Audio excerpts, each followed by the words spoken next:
of Environmental Law.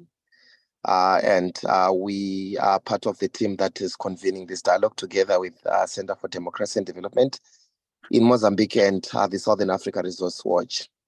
So by means of doing the welcoming remarks, I think it's important that I give a background that we saw the need to create a platform for candid conversations on the energy transition in terms of the implications on the African political economy. What are some of the opportunities for African countries that are source countries for such critical minerals like lithium, cobalt, graphite, and so forth? But also the need to interface investors and civil society, policymakers, and identify what are the policy solutions so that we capitalize on this momentum of energy transition.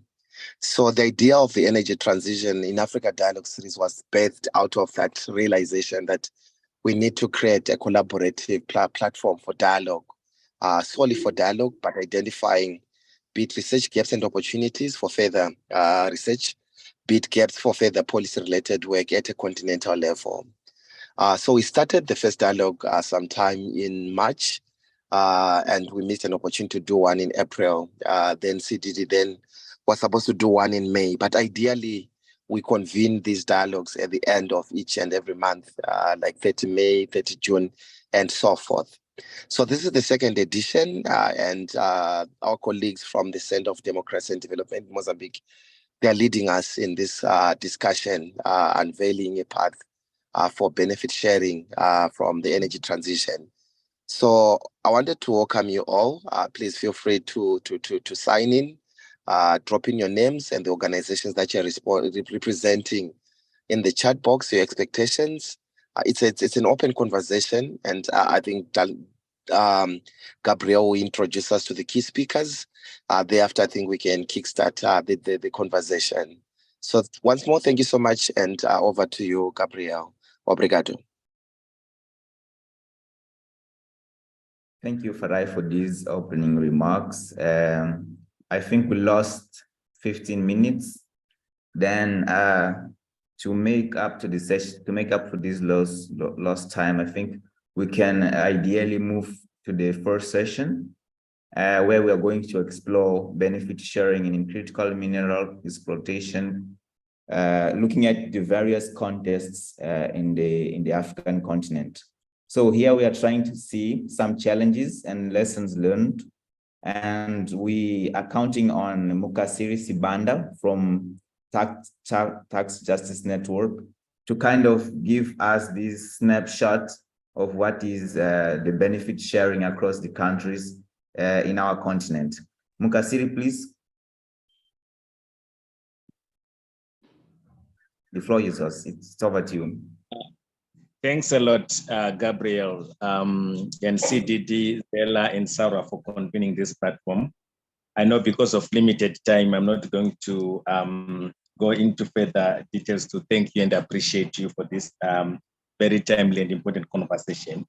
So basically, the conversation speaks to unveiling a pathway for enhancing equitable benefit sharing from the strategic minerals. And I am here to remind us that if we are trying to get to a destination and we are not confident and maybe not sure of how to proceed, we have a global positioning system. So what that does is to say, log in terms of your destination, but which you think could be an easier path. And then you're also asked, what's your location? So this is why it's important when we are talking about when we are talking about a vision for equitable benefit sharing, to first also understand that how are we located at the same time? What are our present day realities that we should be grappling with? And this is not new. We have got the Africa Mining Vision, a blueprint that is was adopted by the African Heads of State and Government in 2009 to transform Africa's socio-economic development prospects that are hinged on the exploitation of minerals, oil, and gas. We have got subsequent documents that have been produced, infrastructure to support the implementation of the Africa Mining Vision. Of late, we have got the African Minerals Resource Governance Framework. We have got the Country Mining Vision Guidebook. We have got the IMV Implementation Action Plan. So the Africa is not, it does not face the shortage of guidance and policy guidance when it comes to harnessing mineral resources, oil, gas for transformative development. But the challenge is perhaps more likely the adoption and the implementation of the African agreed positions. Just to give you a sense of disappointment when we say slow pace of implementation with regards to the African Mining Vision, the Africa Mining Vision, sorry, the AMV. We have 3 countries that to date have signed and ratified the African Mineral Development Center statutes. It's namely Zambia, Mali, and Guinea, and at least 15 are required. You can see that we still have a lot of work to help the formation and the full functioning of a full-fledged coordination and technical support role of the AMDC, which is AU's arm for championing the Africa Mining Vision. But where are we again? I think it's important to understand that in terms of the forecast by the World Bank, in 2030, 80% of the world's poor people will be living in sub-Saharan Africa.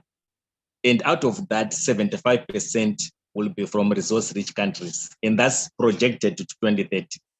So this is a reality check. As we talk about strategic minerals, critical minerals, it's very important to realize that poverty is set to increase. Poverty and inequalities are growing on the continent. And this is why this discussion becomes important. What is another reality check? The latest information that we have from the UN's Conference of Trade and Development shows that illicit financial flows on the continent are growing. Right now, it's more than 88.6 billion annually is being lost. From the Mbekis report in 2015, the figure was 50 billion. So illicit financial flows have almost doubled and they are growing.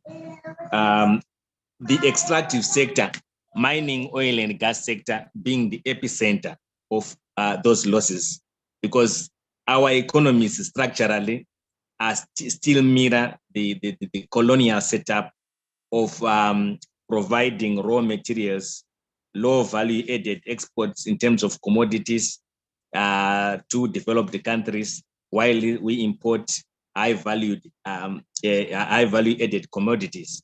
What that means is that we are simply offshoring value. The benefits that we are talking about in form of tax revenue, the benefits we are talking about here in terms of employment, in terms of industry diversification and other key economic linkages, foreign exchange generation, income that should be on the continent. So these are the challenges that we are facing because as a result. Another important issue that I want to bring as a reality check is that 8 countries now have been, African countries have been declared to be in high debt distress. 13 are at the risk of high debt distress according to the World Bank and IMF. So you can see what it means when more debt leads to more taxes and in a regressive manner, because we cannot raise sufficient taxes through illicit financial flows driven by the unequitable and unjust global financial and tax system, that it makes it easier for multinational corporations to manipulate the tax rules, looking at gray areas for shifting profit.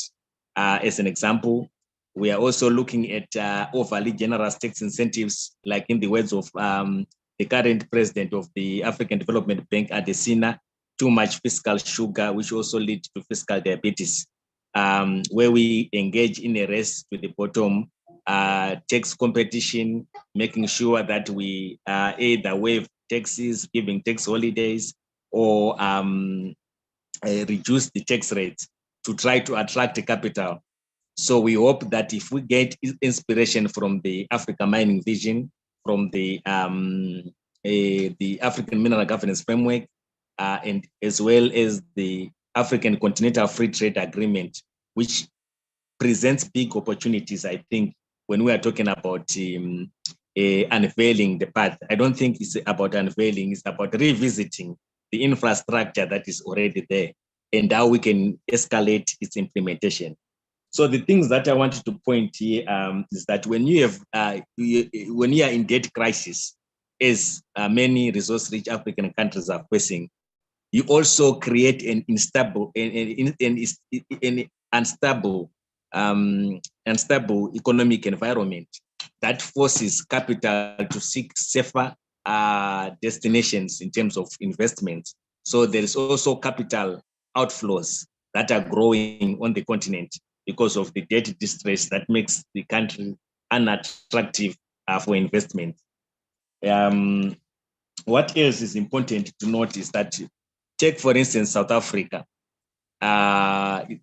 In terms, it has got the world's largest global reserves in terms of palladium, platinum, and manganese. And these are strategic minerals when it comes also to just energy transition. But just to have a good picture, or a picture that also brings us to reality. In 2017, government revenue from mining and quarrying contribution stood at 1.3% against the GDP contribution of that sector, 7.3%. So what World Bank shows us is that we have a challenge when it comes to capturing full value from our the resource rent. So basically, it is 2.6 times more than what governments are currently taking. When you are considering just the resource rents, they are 2.6 on average, and depending on country context, this is even much more. So what is important here to try to address this situation? Number one, we cannot go. Africa cannot go it alone. We need the reform of the unjust and unequitable global economic, financial, and tax frameworks that promote the current unequal exchange. That means that Africa has got basically no taxable capacity or capacity to mobilize revenue from its extractive sector because of dependence on low valued commodities. And this is what is happening, particularly with the strategic minerals that we are talking about today. We have seen Namibia taking a path to say we are going to ban the raw exports. We have seen also Zimbabwe taking that similar path, but altogether, this need not to be fragmented. We have to look at the regional value chains, get inspiration from the regional mining vision and the Africa mining vision, so that we don't have these fragmented approaches to value addition and beneficiation. That's quite important.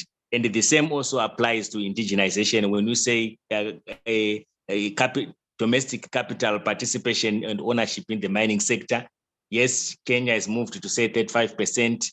Zimbabwe's Mines and Minerals Amendment Bill speaks to also state equity participation. And so many countries have got that arrangement. But it's important also to look beyond our borders to make it an African-centric issue when it comes to capital participation in the mining sector, because of the weak capital markets that we have and the ability to mobilize from the vast regional opportunities that also still exist.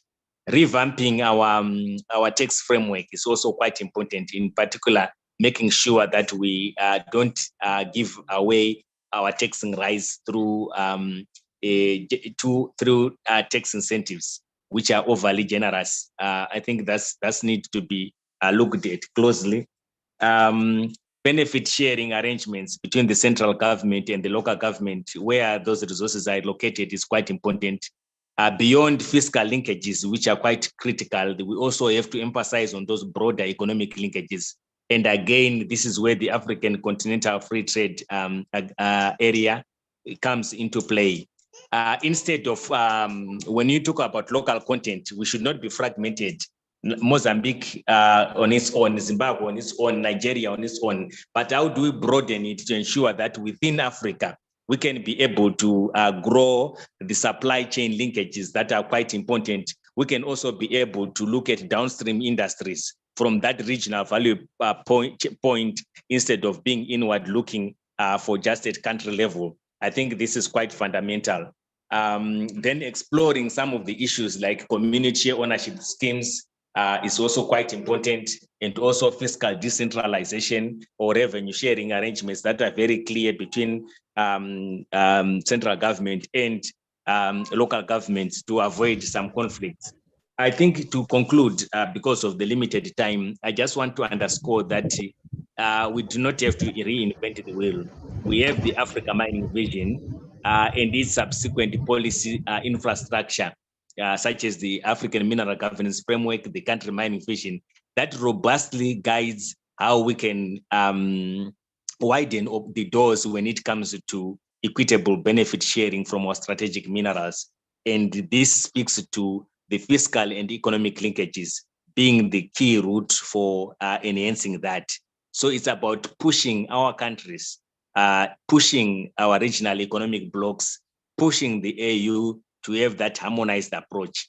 And is I want to underscore the importance again of reforms of the inequitable and just global financial, economic, and investment or tax systems that are lopsided against the interests of developing countries. And this is a push that we need to target if we are to reverse the continuous siphoning of resources to finance development on the continent, and to broaden our economic diversification and grow value.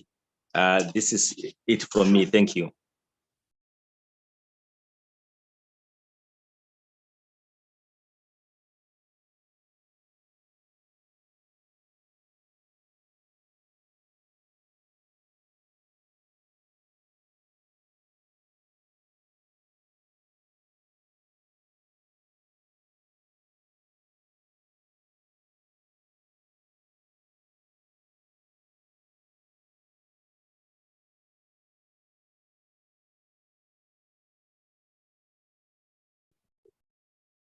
Hello, I was having trouble here with my mute button. Thank you, Mkasiri, for this brief but insightful presentation. I really like the way you structured and brought to light these reality checks on inequality and other issues regarding regarding the broader context of this issue of benefit sharing. Kind of some of the issues that you have talked about are really important and have been discussed for a time now. For example, the over generous tax incentives. How can we find ways to revamp our tax systems? And also these community ownership schemes that I think are the basis for because, you know, if the development doesn't start, if the benefit sharing doesn't start in the local communities, doesn't start from the local communities, so what is to expect for the rest of the country and for the rest of the continent? So thank you for this brief but insightful presentation. I would now ask Muku. I don't know if I'm pronouncing your name right, but I would like for us to move to the second session, then we'll have a discussion. The second session, we are focusing on you know, the title here is Breaking the Status Quo, Reforming to Secure the Community's Mining Dividend. And we are going to have some approaches, best practices, and possibly identify some reforms in the policy and regulatory frameworks to secure this community dividend from mining. So Mukululi, please, the floor is yours. Thank you. I'm hoping everyone can hear me loud and clear. Yes, we can hear you. Okay, that is good. First of all, I have to thank Mukasiri for the very spirited and very on point intervention that he made to set as the basis and foundation for this particular discussion. He actually said half the things that I was going to say in the first 5 or so minutes of my presentation. And so I will go straight to it and start touching on the one thing that he mentioned vis-a-vis the tools that exist in terms of working towards the Africa Mining Vision. I will reiterate, and this is for everyone's benefit. The AMV, having been adopted in 2009, was the end point of research and work that had been done by the International Study Group to review Africa's mining codes. And this had been work that was started around 2005, was discussed at the big table around 2007, and studies and research went on to try and review Africa's mining codes to identify the challenges that African countries and their policies and their codes had perpetuated the existence of pervasive poverty being side to side with mineral wealth. And so, by so doing, for that to have happened between 2005 to 2009, let us all remember that copper had been something that had been aggressively pursued by China, right? And it had demonstrated that for the next 30 years until 2030, China's aggressive policy of securing copper and iron from the African continent was such that the previous colonial mode of extractivism was going to be more or less perpetuated. But China did not do this by virtue of being as malicious as the previous colonial era in which Africa had suffered. They were doing it on the terms that African countries were giving them. And so it was a realization that African countries had to change in the mode of working with the new demand for copper as a mineral that is used in development and iron. And as such, that demand of copper and iron had to have African countries review their mineral codes and review the way that they deal with the minerals to get themselves to be developed using the same mineral. Now, henceforth, we fast track until 2009. AMD then is brought about. And then you fast track 2013, AMDC is set up. Then you fast track to 2016 or 15, 14 work that is done towards the implementation tools of the AMV, that is, to name the others, the country mining vision documents, which more or less probed for SADC, the regional mining vision. You have the private sector compact document, you have the ASM policy guidance tools and policy briefs, and finally the African Mineral Governance Framework. Now, the African Mineral Governance Framework is likely the fastest tool that countries can then say in the vast topics and sectors that the AMV touches, we can have self-assessment tools, because the challenge that exists is the mining code jurisdictions of each of the 55 African countries are such that adoption by each country of what you would consider a domesticated Africa mining vision, or in this case, what we call a domesticated country mining vision, would happen in a manner that is either too slow when you want to do it across the board at the same time, or too fast for those countries whose legislative processes take time or go through multitudes of layers in terms of community engagement, in terms of parliamentary briefings, etc., etc. So the African Mineral Governance Framework of the AMG is a tool that we can say will start off every country, depending on how they want to go about it. It can be entirely government institutions vis-a-vis technocrats from government working on ensuring that they go through the AMGIF, or it could be a multi-stakeholder group, as happens within EITI for those countries that implement EITI. And then you see where you are, you check, as what Kasiri has said, you use your GPS of the AMGIF. Where are you in terms of achieving the goals and the ethos of the African mining vision? So that is the basis of where I want to then put this particular intervention. Within the minerals that we are considering strategic for us as Africa, and then being considered critical by other jurisdictions beyond us, vis-a-vis the US, the global north, right?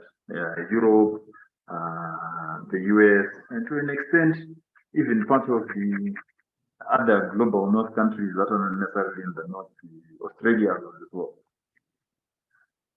Copper is an overlying, or should we say, a common denominator between the strategic minerals and what has already and constantly been mined in Africa, whether or not they are regarded as strategic.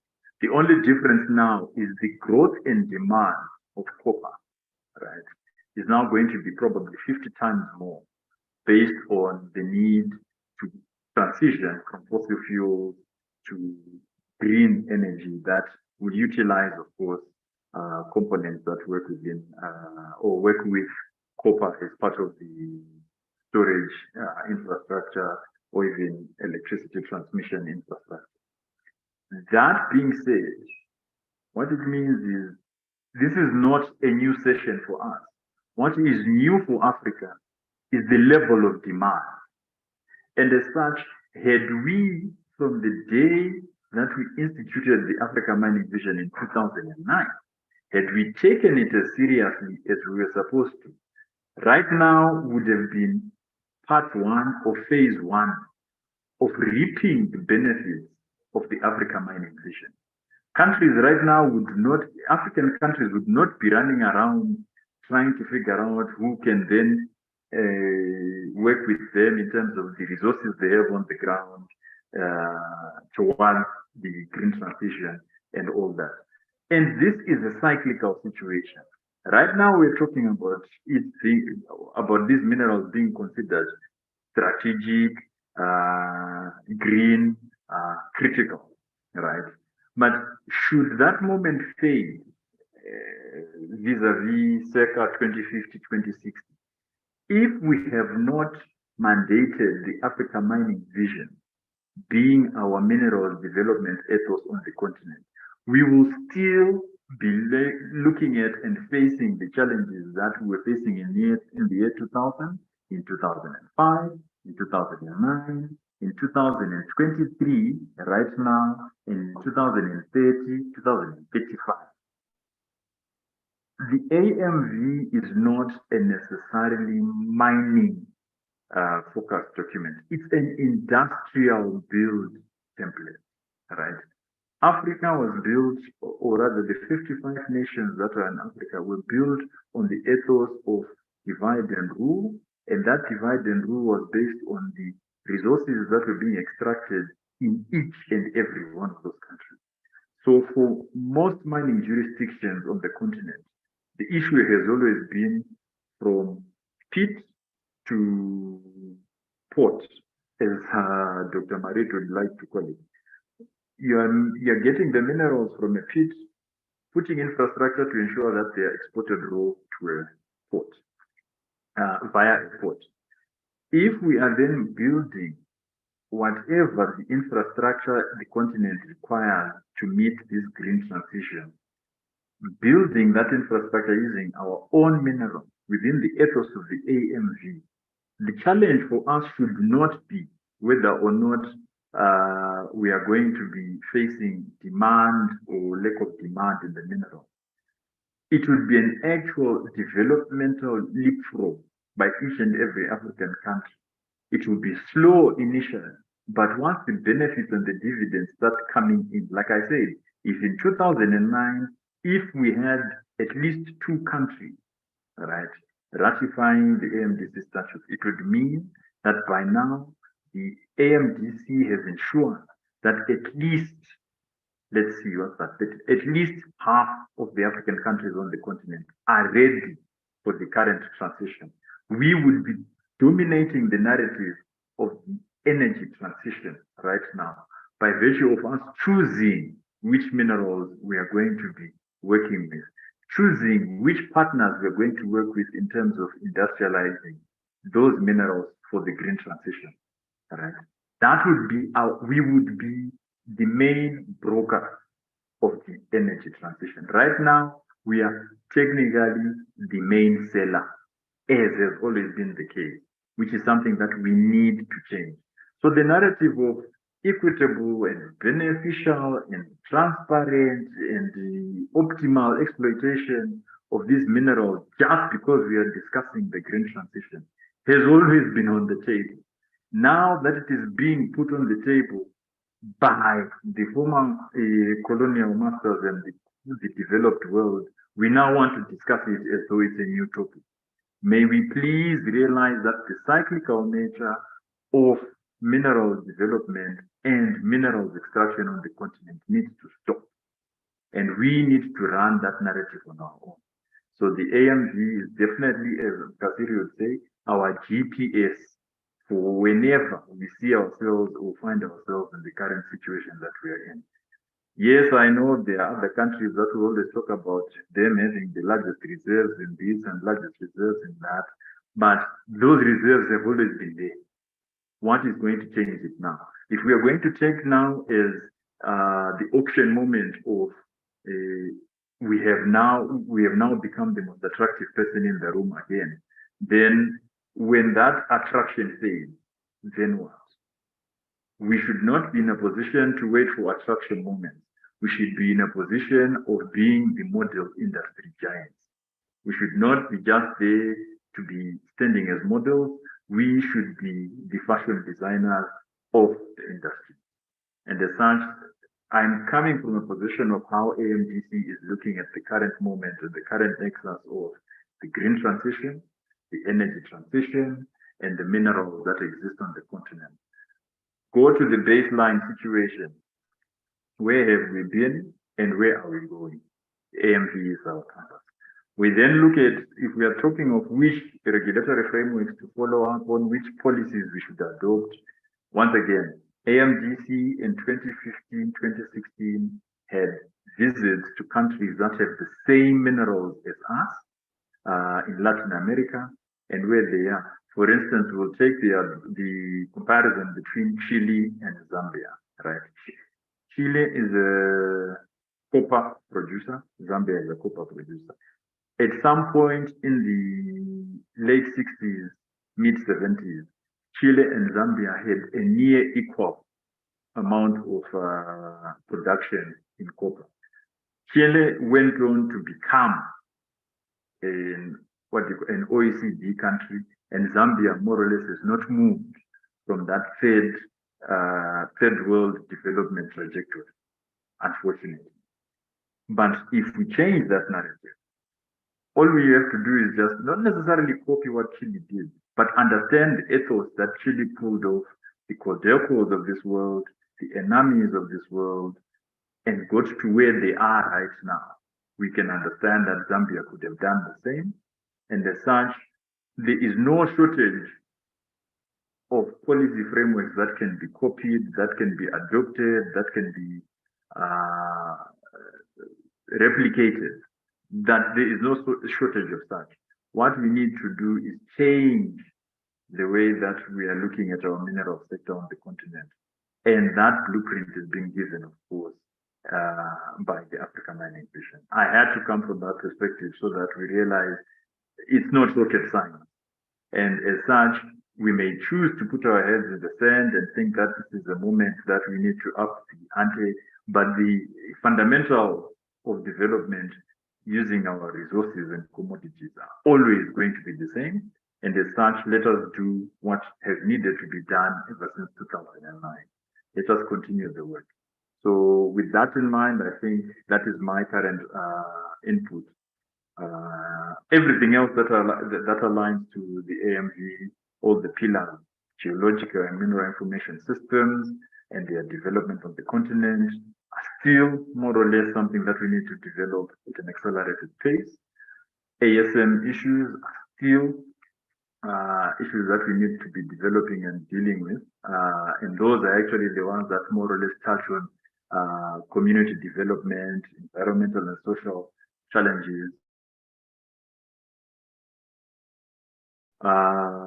diversification and linkages and value addition, clearly issues that are aligned to the whole value chain are still matters that we need to discuss.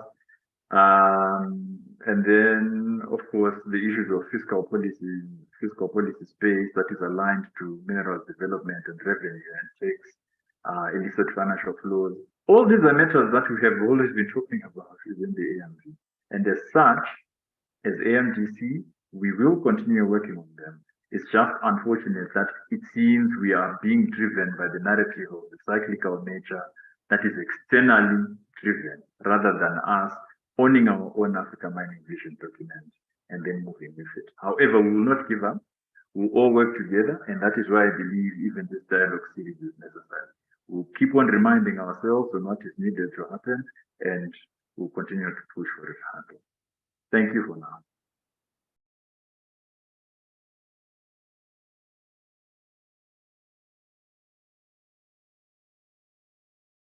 Thank you, Muku, for this presentation. I'm really stuck with the idea that the AMV must be our GPS.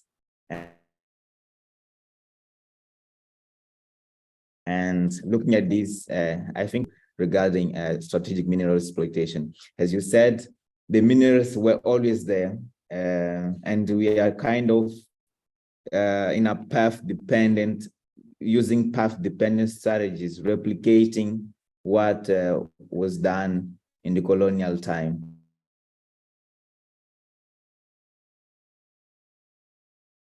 And is indeed to break the status quo and start to write our own narrative.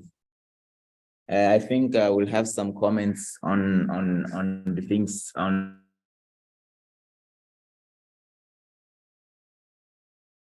the issues that you wrote. Now I'd like to invite Dr. Benjamin Bog from the ASEP to give us his views on this issue of breaking the status quo and how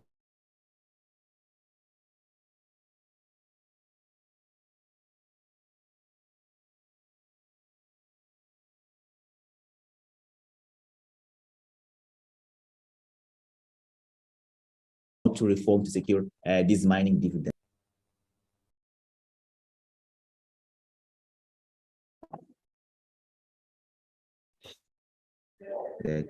Hello, Gabriel. I don't know whether it's just me, but I missed a lot of your.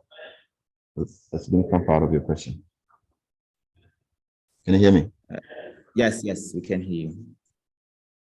Yes, so I was saying that I missed your question actually. No, I was just giving your the floor is yours. So you share your views on this.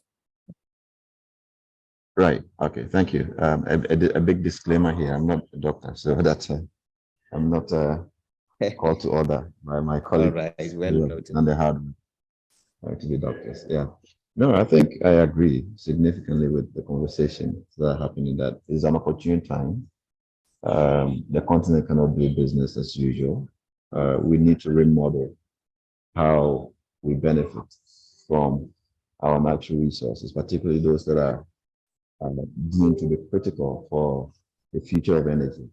Which we do know that the continent has, significant resources to input into that future.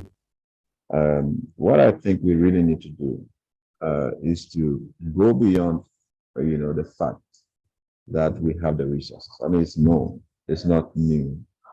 And then do the hard work of actually understanding what is possible, in a given space, and see how we try to tackle them as quickly as we can. There's a lot of thought processes that have to go into, implementing plans, implementing, extractive strategies around specific minerals, that we cannot relegate that into just focusing on the fact that we have the resources. In fact, some of our countries don't even know exactly how much of the resources they have. Some know they have bauxite, some know they have lithium, but really establishing the quantity of the resources, which then gives you the leverage to call the shots, right? If you are producing the volumes of lithium, as Chile is doing, you have every capacity to call the shots, right? If your deposits are not as much, then you have to have a strategy how you still make meaning out of the deposits that you do have. And I think that critical conversation really supersedes any effort that we make at this point, because whether you extract the resource or not depends on the strategy you have and how much you understand the dynamics around the deposits that you have. So we need countries to now begin to aggressively invest in knowledge acquisition around their own resources, and then begin to interpret that knowledge to say, given this amount of resources, how much power does that give me within the global context of energy transition, and also the need for everybody in this space to think about industrialization and align that with expansion of the industrial base of our countries, and also feed into the economic dimensions of the energy transition. That is critical. If we're not able to do that, we will still be wishing. Some countries will be wishing, and I dare say that there are some of our countries that will be would have stranded resources, stranded minerals, because of the decisions that we will take, our inability to really examine how much resources we have and how much power that gives us in the global conversation, and how actually exploiting the resources. Some countries are way ahead of the curve, right? What are we talking about? Lithium, you're talking about copper, bauxite.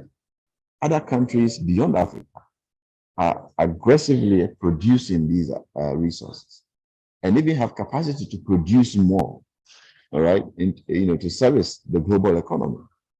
So how do we critically examine all that interplay to see our position? For me, is the critical moment. And I appreciate that we need to link that to industrialization. We need to link that to our growth trajectory. But I keep saying, it may work better for some of our countries to work together than stand alone because of the fragmentation that you have. And you see the whole of the African continent competing with the United States, huge country with huge deposits across the country. All right. So if you have smaller countries with smaller deposits, you cannot be competitive. All right. Even though you may have some of the resources, by isolating yourself and trying to think you still have critical moments. In that fragmentation also could be the creation of our inability to actually optimize those resources, or even make them useful in the global stage, to make that resource count for our countries to begin to benefit. So again, the partnerships and working with stakeholders like we're doing today, anchored by the role of AMDC and the African Union, will help us to really see what we can do at a continental level, at a sub-regional level. How do we work together to understand the deposits around us and map out which countries ought to work together for specific minerals for us to be able to exploit them. Countries like DRC for copper and other critical minerals, they are, if you like, the odd ones out, which have capacity to even leapfrog everybody and move on. But most of our countries don't have that level of deposits, to be able to move quickly and do things on their own, take the bold decisions on their own. We may need to get countries working together to be able to achieve that level of integration and capacity creation that we actually need. That also requires that the politics is reformed around resource governance, where politicians, rather than thinking about country and the development of local capacity, are rather thinking about friends and how they can align with foreign enterprises to front for the acquisition of some of the concessions and laying hands on the resources for no protective reasons. All right. So we need to really also check from civil society perspective, check how the political space is also evolving, and reinforce the need for us to build capacity that doesn't recognize political colors, but recognize national identity and the need for us to take that position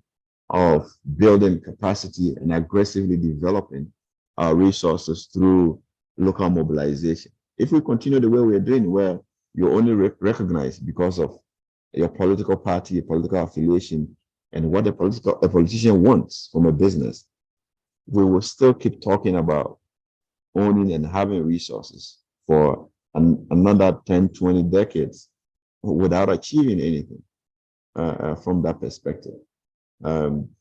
Again, whilst we're talking about beneficiation, talking about adding value, the politicians are signing off the concessions. They're giving them to China, they're giving them to the United States, they're giving them to the European Union. And most of these concessions are already linked to the industrial base of these countries.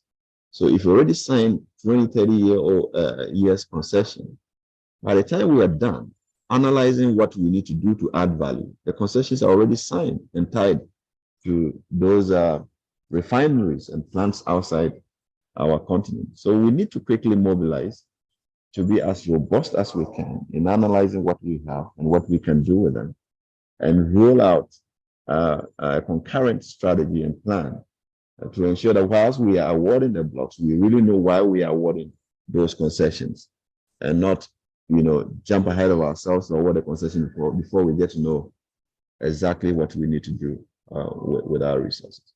We also have to pay attention to the fact that I keep saying that what is critical is still evolving, right? So the minerals that you think are critical today may not be critical tomorrow. If you look at the research environment, people are even experimenting, storing power with batteries. The hope was that we're going to develop more of our lithium resources, cobalt resources, to be the storage medium for renewable power, and then utilize them when the sun or the wind is not blowing.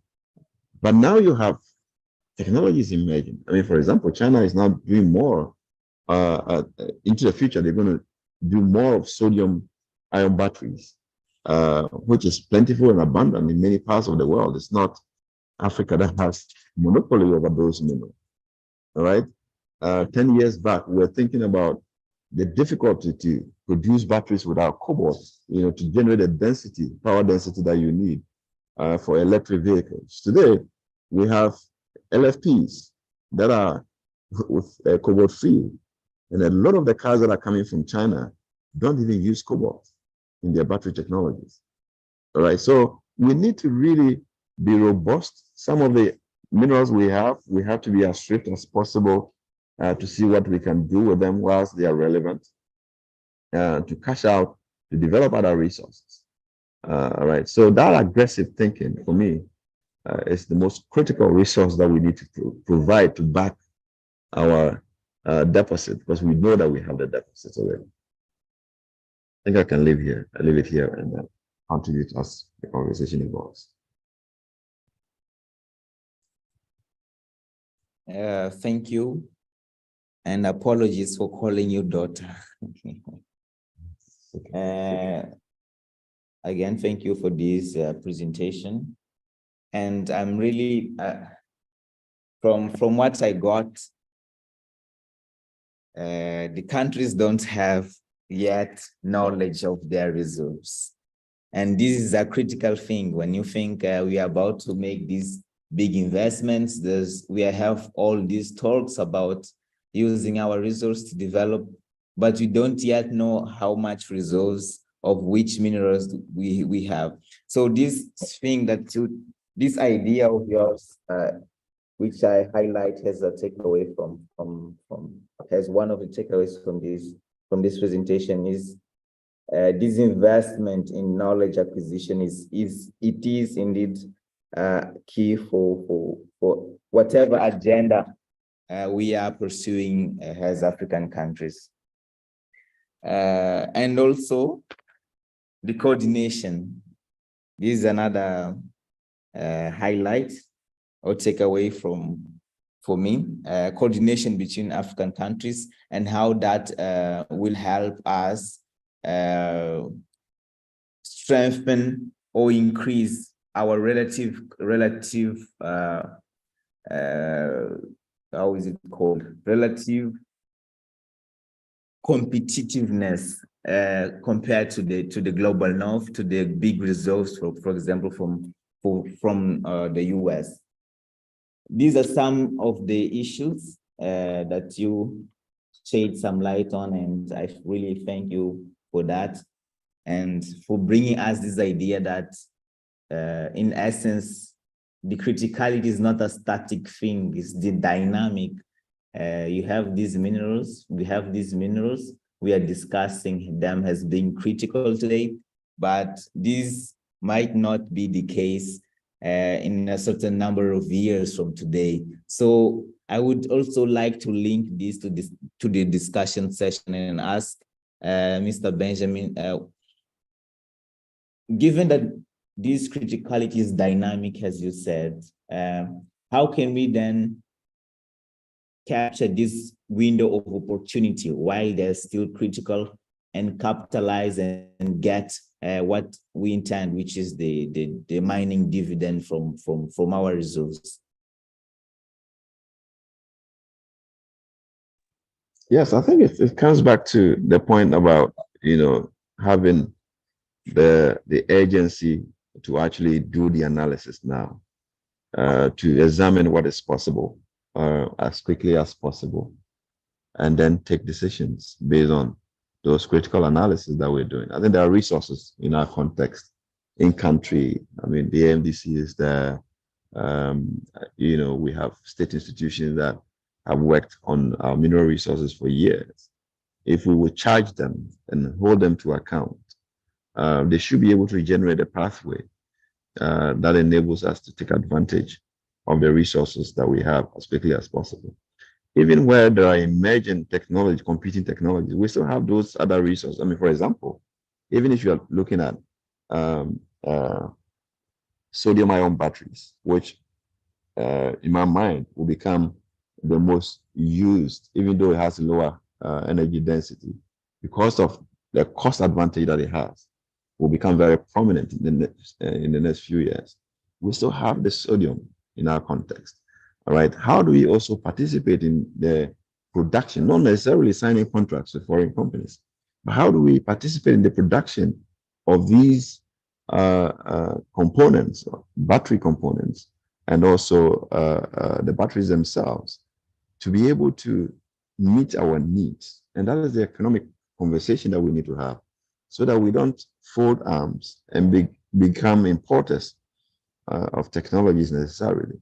But if we participate and try to build capacity around, for example, I mean, if China is selling sodium-ion batteries to Africa, what is the plan to ensure that when those batteries in the cars wear out or go beyond their cycle, we can produce the replacement batteries?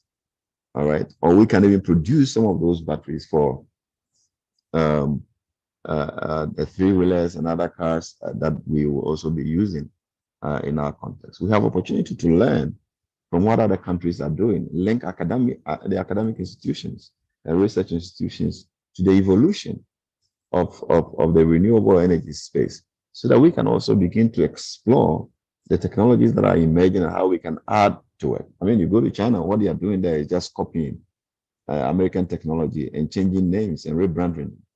What is stopping us from doing similar things? Because you're not going to reinvent the wheel necessarily. You are not going to generate the next generation of lithium-ion batteries overnight.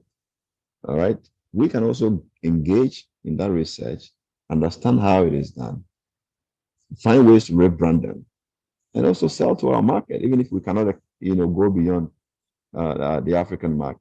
And recently, I was telling some guys that Apple has spent billions of dollars developing the next generation of autonomous vehicles for the electric vehicle projects that they're thinking about.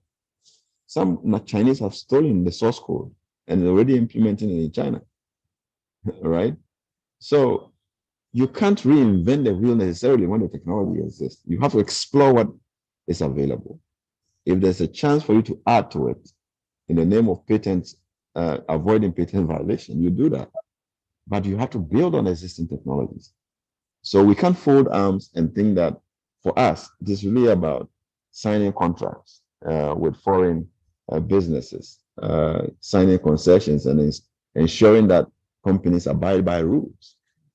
We can also do something for ourselves by exploring what already exists to see where we can find gaps to also build on the existing technology.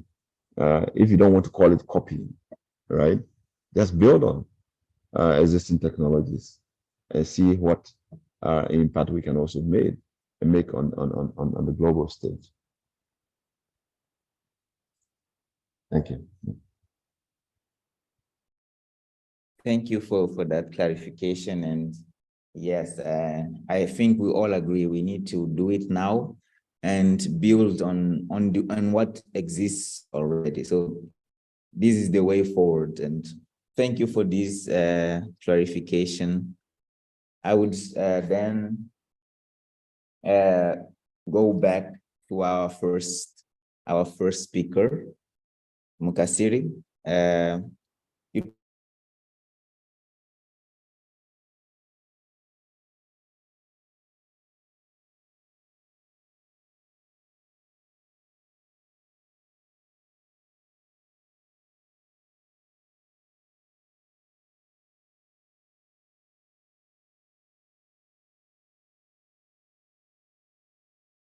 We talked about revamping our tax system. If you have concrete ideas of how that doesn't become another African countries.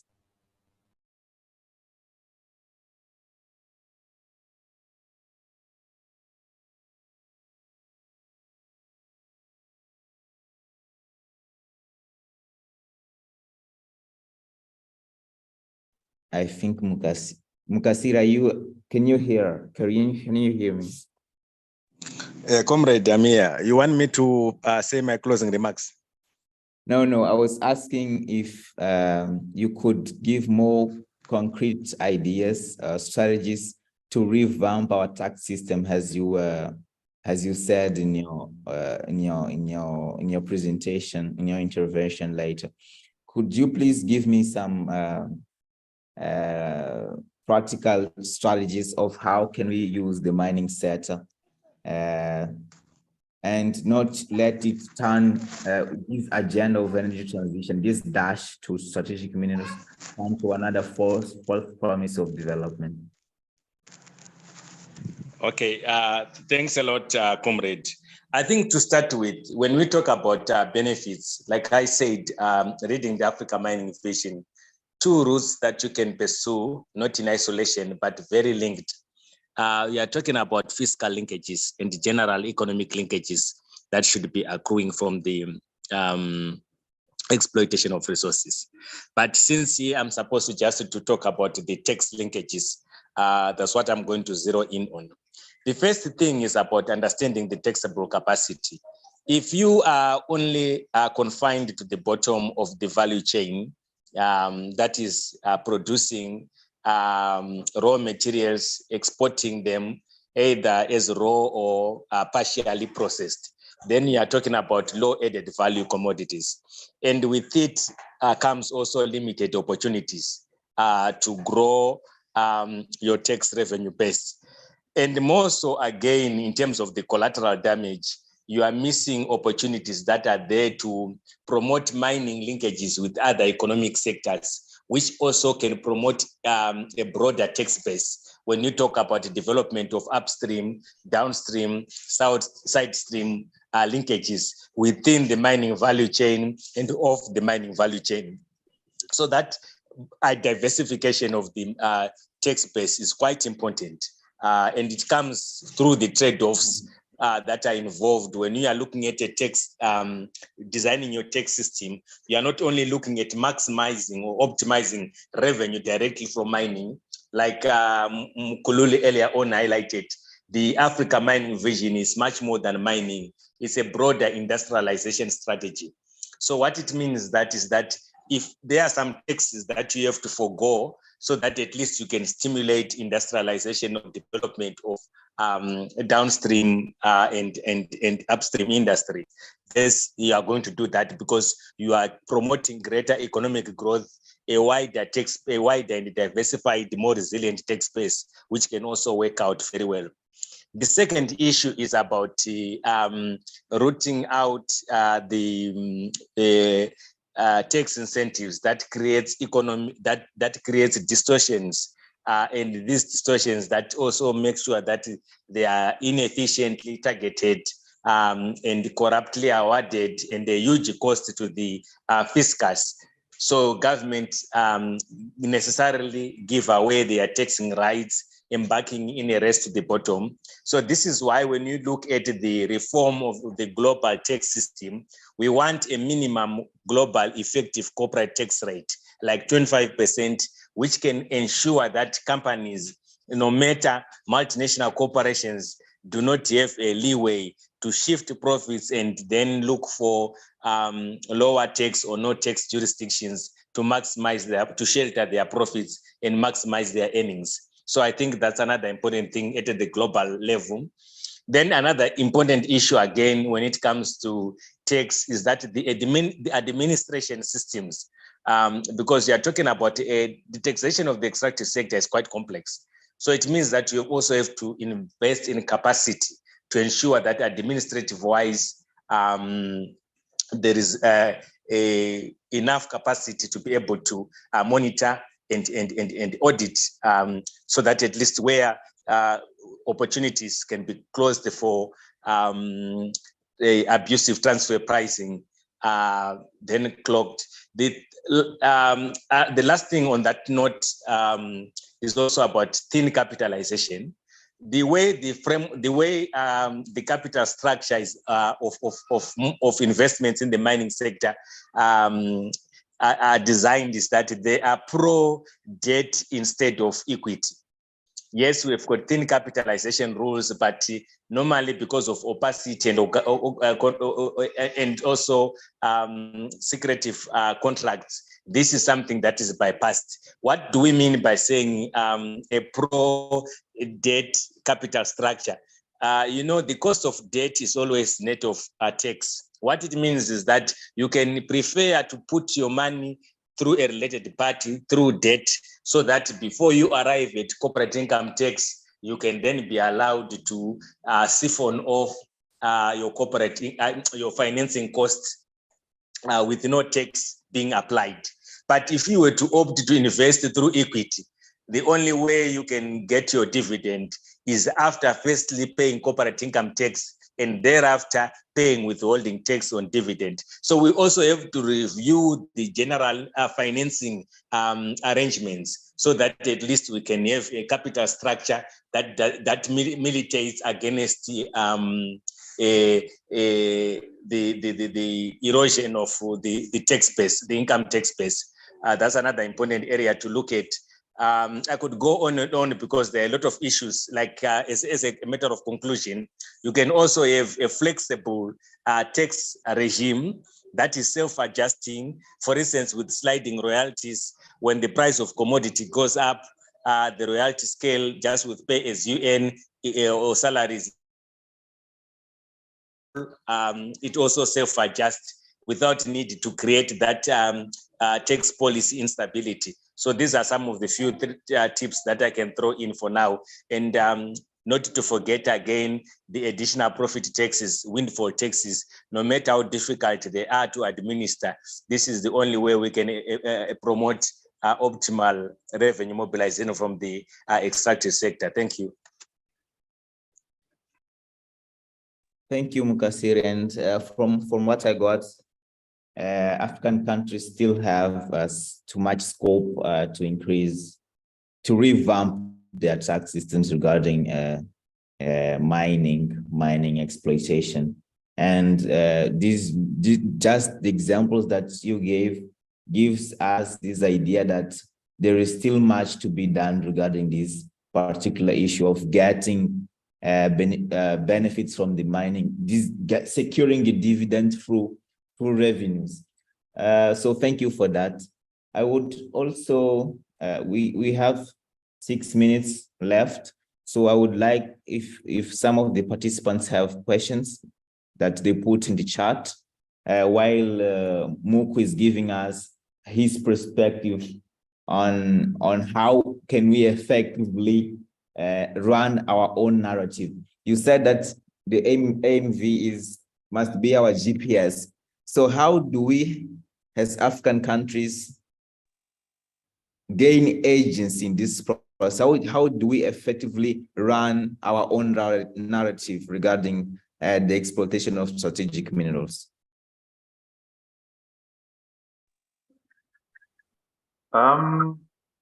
Let's first of all catch up with what we were supposed to do.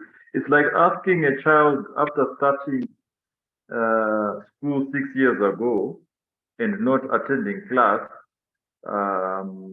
where they should now continue to learn from. They should go to second grade, even though they are 8 years above the age of second grade.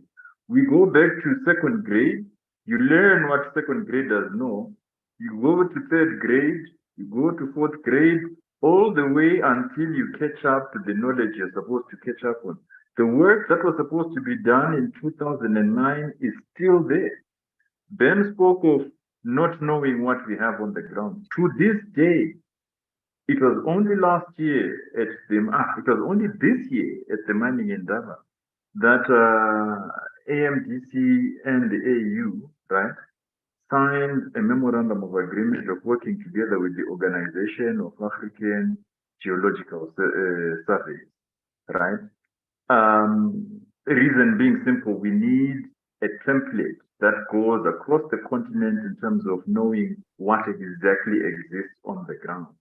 And by knowing exactly what exists on the ground, we link it with how we are going to be able to develop that. Hence, we need competent persons in that regard. Another AMV tool that exists, the African Minerals, Energy and Resource Classification Network, incorporating the Pan-African Resources and Reporting Code. This is also part of the AMV, right? We go on to that, that's probably third grade, right? You talk about reserve estimation. This is basically still grade 1, grade 2 stuff that we should be doing. Yes, we need to do that continentally. Every continent needs to know the reserves that we have and not necessarily be boasting about having the resources. Right now, thanks to the base nature of some of these critical minerals, or should we call them strategic ourselves, the base nature of them, their existence across the continent cannot be disputed, right? Nearly every African country does have this base resources, some of these base minerals that are considered critical. But do we know the reserves? No, we don't. So we go around celebrating things that we should not be celebrating. What we should be celebrating is what are the reserves that we have in each African country? What is the ability to link those reserves to the neighboring country in terms of whether it's processing or processing in a third particular country, and ensuring that the three countries have processing capacity that is linked through power, and hence we are talking about energy power pools that, for all intents and purposes, you do not hear mining countries talking about. They talk about the energy that is, what we call it, linked to their own mining jurisdiction. Let us then start thinking of how we are linking energy power pools. The Southern African power pool is a perfect example, which explains why Southern Africa is a mining bloc and the mining region is always certainly more advanced than other mining jurisdictions as regions. The power components that are linked vis-a-vis power pools are functional. What we need to do is then to generate enough power for processing. You have enough power to process, you have enough power to industrialize. You have enough power to industrialize, you then have enough power to actually keep on investing in ensuring that the reserves that you have are being forecast for a 10, 15, 20-year projection in terms of both extraction and value addition. These are things that, like I'm saying, we need to be doing. So what should we do? Let us go step by step, starting from the grades we have missed. We are 13 years old, but we still do not have second grade knowledge in terms of ensuring that at 18, we should be doing algebra and differential equations. So this is the way we should be going, and this is what we should be doing. It's not rocket science. The work needs to be done, and you cannot relegate that work to other components or other individuals that are external to the resources we have. China will not come here and do geological mapping for your benefit. Neither will the US, neither will Europe. If we do geological mapping for our own benefit, then we can sit on the table and start dictating how we are going to be using these resources. We can start planning how we are going to be using these resources and whether we're doing it as individual countries, which is not ideal, or we do it as a region, which is actually more ideal, then the industrial planning process and the value addition, the fiscal linkages that are linked to the value addition and industrialization processes start working, and the continent starts moving on a trajectory of self-development using its own minerals and mineral commodities. That's what I can say for now. Thank you.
Apologies for that. My network went down. And Muku, thank you for these comments. I really like this idea that Africa missed some grades, and we need to get back from the beginning and know what do we have first, so we can make all these plans that I would say the North, the Western is selling us. So this I think this is something that we really need to reflect on. And I would also like to, at this time, we are out of our schedule.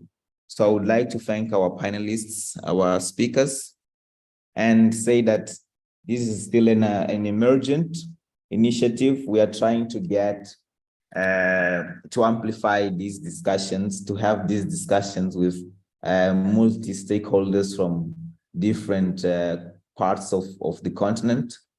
As we are doing this, and this initiative is gaining some space, It's gaining some space around the content, and we are producing some evidence. We are promoting discussions on relevant issues regarding the implications of the energy transition in the African political economy. And this particular session, like the first one that we have, is going to be turned into a podcast so other people can listen to.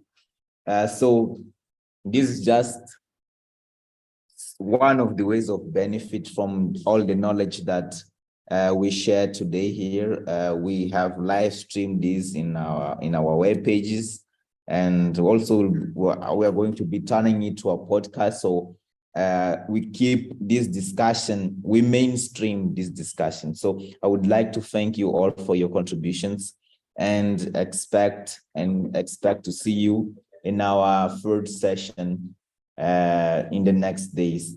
So thank you all for joining, and have a nice evening. Thank you. Thank you. Thank you so much. Thank you.